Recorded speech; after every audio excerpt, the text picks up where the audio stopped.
अध्याय 5 संन्यास योग। जय श्री कृष्ण। अर्जुन ने कहा, हे कृष्ण, आप कभी कर्मों के त्याग संन्यास की और कभी कर्मयोग की प्रशंसा करते हैं। इन दोनों में से जो श्रेष्ठ है, कृपया वो निश्चित रूप से मुझे बताइए। श्री भगवान ने कहा, कर्म संन्यास और कर्मयोग दोनों ही मोक्ष देने वाले हैं, लेकिन इनमें कर्मयोग संन्यास से श्रेष्ठ है। वो सदा सन्यासी है जो न द्वेष करता है और न कामना करता है। ऐसा व्यक्ति द्वंद्वों से रहित होकर आसानी से बंधनों से मुक्त हो जाता है। केवल अज्ञानी ही ज्ञान योग, सांख्य और कर्मयोग को अलग मानते हैं। ज्ञानी व्यक्ति समझता है कि दोनों एक ही परिणाम देते हैं। जो फल ज्ञानयोगी को मिलता है वही कर्मयोगी को भी प्राप्त होता है। जो दोनों में एकता देखता है वही सच्चा ज्ञानी है। हे महाबाहो, बिना योग के संन्यास को प्राप्त करना कठिन है, लेकिन कर्मयोग से युक्त व्यक्ति शीघ्र ही ब्रह्म को प्राप्त कर लेता है। जो व्यक्ति शुद्ध अंतःकरण वाला है, आत्मसंयमी है, इंद्रियों का दमन कर चुका है और सभी प्राणियों को आत्मा रूप में देखता है, वो कर्म करता हुआ भी लिप्त नहीं होता। जो योगयुक्त पुरुष तत्व को जानता है, वो ऐसा समझता है, मैं कुछ भी नहीं कर रहा हूँ। चाहे वह देखे, सुने, स्पर्श करे, सूंघे, खाए, चले, सोए, श्वास ले, बोले, त्याग करे, पकड़े या आंखें खोले बंद करे, वो समझता है कि इंद्रियां ही इंद्रियों के विषयों में लगी हुई है। जो व्यक्ति अपने समस्त कर्मों को ब्रह्म को अर्पित कर देता है और फल की आसक्ति को त्याग देता है, वो पाप से उसी प्रकार अछूता रहता है जैसे जल से कमल का पत्ता। योगी जन शरीर, मन, बुद्धि और इंद्रियों से आसक्ति रहित होकर केवल आत्मशुद्धि के लिए कर्म करते हैं। जो व्यक्ति कर्मफल का त्याग करता है वो शांति प्राप्त करता है, जबकि जो व्यक्ति फल की इच्छा करता है वो बंधन में पड़ता है। आत्मसंयमी व्यक्ति सभी कर्मों को मन से त्याग कर नवद्वार वाले शरीर में सुखपूर्वक रहता है और न वो स्वयं कुछ करता है, न दूसरों से कराता है।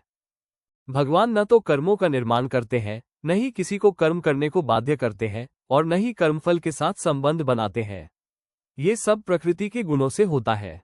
भगवान न किसी के पाप को ग्रहण करते हैं, न पुण्य को। ज्ञान अज्ञान से ढक जाता है, इसलिए प्राणी भ्रमित होते हैं। जिनका अज्ञान ज्ञान से नष्ट हो गया है, उनके लिए वह ज्ञान सूर्य के समान चमकता है और उन्हें परम ब्रह्म को प्रकट करता है। जिनकी बुद्धि, आत्मा, श्रद्धा और उद्देश्य सब उसी ब्रह्म में स्थित है और जिनके पाप ज्ञान से नष्ट हो चुके हैं, वे मोक्ष को प्राप्त करते हैं। ज्ञानी जन ब्राह्मण, गाय, हाथी, कुत्ता या चांडाल में संभाव देखते हैं। जिनका मन संभाव में स्थित है, उन्होंने इस जीवन में ही संसार को जीत लिया है, क्योंकि वे ब्रह्म में स्थित हैं, जो निष्कलंक और संभाव वाला है। जो प्रिय वस्तु मिलने पर हर्षित नहीं होता और अप्रिय मिलने पर उद्विग्न नहीं होता, जो स्थिर बुद्धि, मोह शून्य और ब्रह्मज्ञानी है, वो ब्रह्म में स्थित होता है। जो व्यक्ति बाह्य विषयों में आसक्त नहीं होता और आत्मा में ही सुख पाता है, वो योगी ब्रह्म के साथ जुड़कर असीम आनंद प्राप्त करता है। जो सुख इंद्रियों के संपर्क से उत्पन्न होते हैं वे वास्तव में दुख का कारण है, क्योंकि वे आरंभ और अंत वाले होते हैं।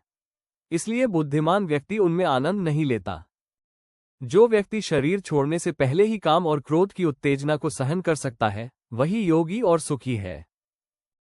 जो भीतर ही सुखी है, भीतर ही रमण करता है और भीतर ही प्रकाशमान है, वो योगी ब्रह्म में स्थित होकर मोक्ष को प्राप्त करता है। जिन मुनियों के पाप नष्ट हो चुके हैं, जिनके संदेह समाप्त हो चुके हैं, जो आत्मसंयमी है और सभी प्राणियों के कल्याण में लगे रहते हैं, वे ब्रह्म को प्राप्त करते हैं। जो व्यक्ति कामना, भय और क्रोध से रहित है, आत्मसंयमी है और आत्मा को जान चुका है, वो चारों ओर से ब्रह्म में स्थित होता है। जो बाह्य विषयों को त्याग कर दृष्टि को दोनों भौहों के बीच स्थिर कर नासिका के भीतर चलने वाली प्राण और अपान वायु को सम करता है और इंद्रियों, मन, बुद्धि को वश में करता है, जो इच्छा, भय और क्रोध से रहित है, ऐसा तपस्वी सदा मुक्त होता है। जो मुझे यज्ञ और तप का भोक्ता, समस्त लोकों का स्वामी और सभी प्राणियों का सखा जानता है, वो शांति को प्राप्त करता है। यदि आप इस चैनल पर नए हैं तो कृपया चैनल को सब्सक्राइब करके हमारा मनोबल बढ़ाएं। आपका साथ ही हमारी प्रेरणा है।